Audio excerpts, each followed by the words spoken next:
पौष्टिकतेने परिपूर्ण मसालेदार चना चाट आज आपण करतोय नाश्त्यासाठी।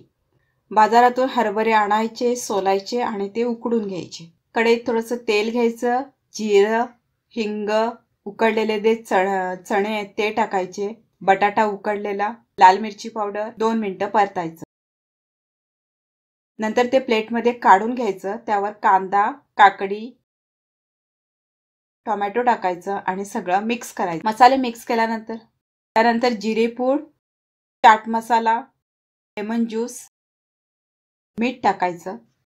पौष्टिकतेने भरपूर असा मसालेदार चना चाट आपला तयार आहे। खाताना वरती बारीक जो शेव असतो त्याचा पण आपण वापर करू शकतो। चवीला उत्तम आणि पौष्टिकतेने परिपूर्ण। रेसिपी पाहिल्याबद्दल थँक्यू। अशा नाश्त्यासाठी आणि जेवणासाठी लागणारा रेसिपी यापुढे येत राहतील। त्या तुम्हाला पाहिजे असतील प्लीज चॅनलला सबस्क्राईब करा।